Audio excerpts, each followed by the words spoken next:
Yaudah, sebenarnya yang diceritakan itu persis seperti apa yang di konten saya. Kalau diceritakan sakitnya,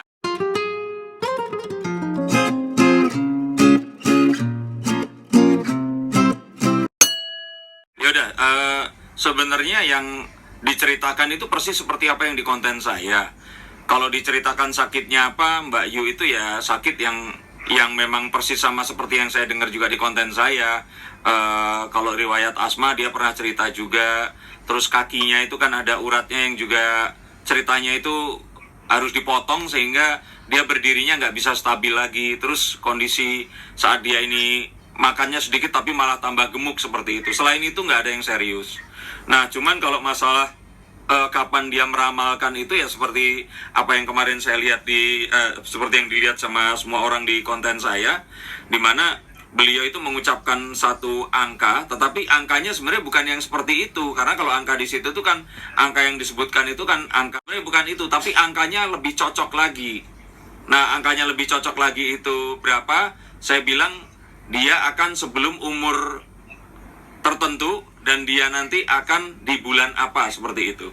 Kaget karena waktu dikabarin pun itu saya nggak menyangka. Saya tuh Bayu kan pernah cerita kalau dia akan meninggal karena sakit.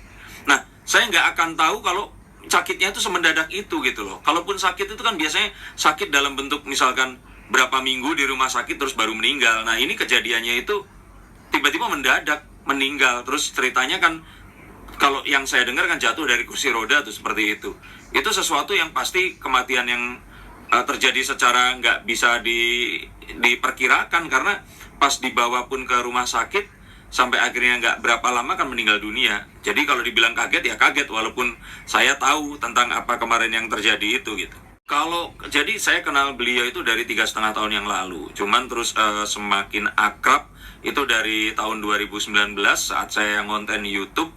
Terus kemudian sering ngobrol, dan kalau setiap ada ramalan itu saya juga selalu tanya, Mbak Yu lihat apa? Oh, lihat ini. Terus saya juga cocokin. Ada beberapa hal yang memang sama, ada beberapa hal yang memang nggak cocok. Kenapa kok terus kemudian jadi merasa dekat itu? Karena Mbak Yu ini melakukan sesuatu yang berbeda dengan yang saya lakukan. Mbak Yu ini kan seorang kejawen kan. Jadi dia melihat dengan cara yang berbeda dengan saya. Makanya kedekatannya itu tuh karena kita berdua ini kayak kalau orang itu dialog lintas agama gitu loh. Punya keyakinan yang sama tapi punya keyakinan berbeda tapi Tuhan yang sama begitu. Lalu tanggal 20 Maret kalau nggak salah saya uploadnya, 20 Maret 2020 di konten saya. Jadi saya itu bikin lebih dari 10 konten bareng sama Mbak Yu itu. Bahkan itu di luar konten saya yang ada satu segmen namanya Bangku Kosong ya. Jadi kita itu bikin konten, dan kontennya itu adalah saya bertanya tentang pandangan Mbak Yu terhadap dunia gaib, melihat masa depan, terus spiritualisme seperti itu. Dan yang diobrolin ada banyak. Jadi sekali datang itu kita biasanya rekam 4 episode, 5 episode yang dibahas macam-macam, dari ramalan artis, terus misalkan tentang dia yang suaminya itu ternyata bukan manusia. Jadi kalau yang diobrolin itu ada banyak sekali ya. Kayak misalkan COVID ini kapan berakhir, ramalan tentang artis, terus pandangan Mbak Yu tentang dukun, paranormal, masa depan, kisah awal mula Mbak Yu memiliki semua ini itu kapan, pengalaman Mbak Yu pernah memprediksi kayak dia ternyata pernah memprediksi lumpur lapindo itu sebelum lumpur lapindo itu keluar dan sebagainya, sampai ke hal-hal yang kayak Mbak, saya waktu itu dianggap pernah meramalkan kematiannya Jupe. Ternyata Mbak Yu juga pernah. Jadi di antara obrolan di banyak episode dan banyak tema itu tadi, terus kemudian saya itu kepikir karena memang itu pertanyaan yang paling banyak. Dan saat saya nanya ke Mbak Yu pun ngomong, iya itu paling banyak ditanyakan. Dan Mbak Yu itu entah kenapa akhirnya menjawab gitu loh. Dan sekarang pun itu saya kayak ngerasa berdosa gitu, kayak yang aduh, jangan-jangan apa karena ini terus kematian itu datang seperti yang dia ramalkan gitu, seperti itu. Dan terakhir itu kalau dilihat di ini saya channel saya itu sekitar 4-5 bulan yang lalu, itu waktu itu meramalkan kayak Lesti sama Rizky Bilar jadi nikah atau enggak, atau Halilintarnya akan menikah atau enggak, karena kan itu sebelum Maret tuh waktu itu.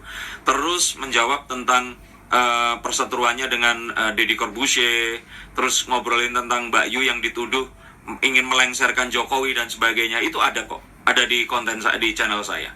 Nelpon bibinya tapi kayaknya dia juga masih shock, jadi saya nggak enak di sini.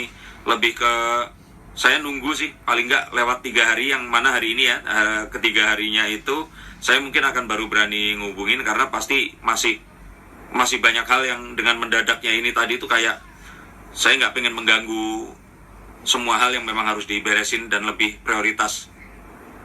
Saya banyak hal positif yang saya dapat, bahkan kalau dibilang negatif itu nggak ada sama sekali. Dan Mbak Yu ini sosok yang bekerja keras, dia ini orang yang dermawan, orang yang ringan tangan, orang yang ya semua sifat yang positif itu saya lihat ya. Tapi yang paling menonjol ini adalah orangnya itu andap asor tuh, jadi kayak orangnya itu bener-bener tahu sekali sopan santun, halus, sehingga kalau ngelihat dia itu menimbulkan kontroversi gitu, saya kayak pengen ngasih tahu ke semua orang kalau nggak, Mbak Yu tuh nggak seperti itu gitu. Itu kayak sesuatu yang mungkin diucapkan gara-gara dia itu panik menahan orang agar tidak melakukan sesuatu yang ditakutkan terjadi secara negatif.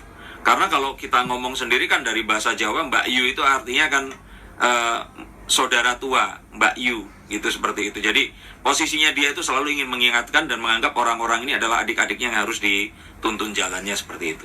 Jalannya itu berbeda, jadi saya nggak tahu ya, mungkin ilmunya dikasih secara nggak sengaja atau apa. Tapi saya merasakan kalau setelah ketemu sama dia, ini ramalan saya semakin jitu kayaknya. Yang terbaru yang saya pikir klop itu malah bukan tentang artis, tapi tentang bagaimana gelombang kedua yang lebih besar dibandingkan 2020 ini tuh terjadi. Dan akhirnya itu mengilhami saya juga untuk bikin itu loh, yang ramalan saya yang akhirnya memang terjadi. Jadi kalau lihat ramalan saya sekitar 2 bulan yang lalu, itu saya cerita kalau akan banyak kematian jika kalian nekat mudik. Jangan jadikan ini adalah Idul Fitri atau Lebaran terakhirmu. Nah itu sebenarnya saya tuh punya firasat, saya ngobrol sama Mbak Yu mengiyakan, terus kemudian saya menaikkan itu, dan ternyata itu 10 poin yang ada di situ itu kena semua gitu. Jadi kayak Jakarta dan kota besar akhirnya disekat, ditutup, rekor baru COVID, terus kematian di mana-mana, bangsal rumah sakit kemudian dijadikan tempat untuk merawat pasien, terus kemudian banyak hal-hal yang nanti sesuatu yang setelah saya kepikiran, saya lihat kartu, saya konsultasi, Mbak Yu melihat yang sama, terus saya membuat konten itu.